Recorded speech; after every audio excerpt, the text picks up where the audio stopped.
हजारों साल पहले एक समय ऐसा था जब जमीन पर सिर्फ एक ही दीन था, तौहीद। लोग सिर्फ अल्लाह को मानते थे। न कोई बुत था, न कोई मूर्ति, न कोई शिर्क।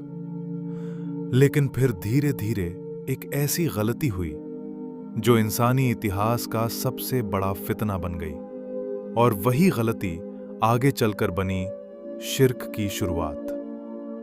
हजरत आदम अलैहिस्सलाम के बाद इंसानों की नस्ल जमीन पर फैलने लगी।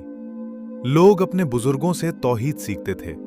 सब जानते थे अल्लाह ही पैदा करने वाला है, अल्लाह ही रोजी देने वाला है, और अल्लाह ही इबादत के लायक है।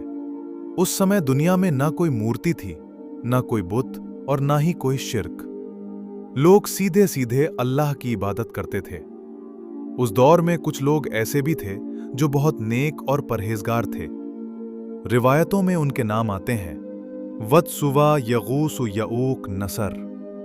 ये लोग अपनी कौम में बहुत इज्जत रखते थे। लोग उनकी इबादत, उनकी परहेजगारी और उनकी नेकी को देखकर उनसे मोहब्बत करते थे। वो लोग अपनी कौम को अल्लाह की तरफ बुलाते थे और लोग उनकी बात मानते थे। लेकिन समय गुजरता गया और एक एक करके वो नेक लोग दुनिया से चले गए। जब उनकी मौत हुई तो उनकी कौम को बहुत गम हुआ। लोग उन्हें याद करते थे, उनकी नसीहतों को याद करते थे और उनकी जिंदगी को याद करके रोते थे। यहीं से शैतान ने अपना पहला जाल बिछाया। शैतान ने लोगों के दिल में एक ख्याल डाला। उसने कहा, अगर तुम इन नेक लोगों की तस्वीर या मूर्ति बना लो तो तुम्हें उनकी याद रहेगी और तुम भी उनकी तरह नेक बनने की कोशिश करोगे। लोगों को यह बात बुरी नहीं लगी। उन्होंने कहा, अगर हम उनकी याद जिंदा रखना चाहते हैं तो उनकी तस्वीर या मूर्ति बनाना गलत नहीं। और फिर लोगों ने उन नेक लोगों की मूर्तियां बना दी। लेकिन उस समय तक लोग उन मूर्तियों की पूजा नहीं करते थे। वो सिर्फ उन्हें देखते थे और उन नेक लोगों को याद करते थे। लोग सोचते थे, ये मूर्तियां हमें याद दिलाती हैं कि हमें भी अल्लाह की इबादत करनी चाहिए। लेकिन शैतान जानता था कि उसका असली मकसद अभी पूरा नहीं हुआ। समय गुजरता गया। वो लोग मर गए जिन्होंने मूर्तियां बनाई थीं। उनकी जगह नई पीढ़ी पैदा हुई और धीरे धीरे लोग असली कहानी भूल गए।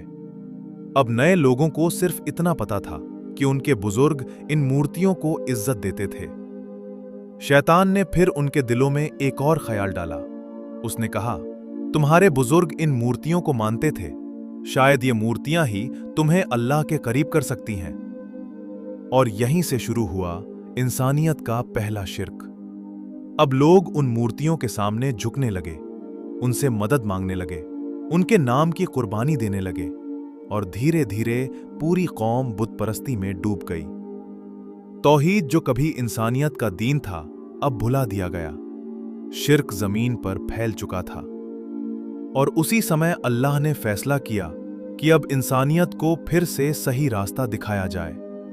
अल्लाह ने एक नबी को भेजने का फैसला किया, एक ऐसा नबी जो अपनी कौम को शिर्क से बचाने के लिए सालों नहीं सदियों तक दावत देगा। वो नबी थे हजरत नूह अलैहिस्सलाम। और अगले एपिसोड में हम जानेंगे कि अल्लाह ने हजरत नूह अलैहिस्सलाम को नबी क्यों बनाया और उन्होंने अपनी कौम को तौहीद की दावत कैसे दी।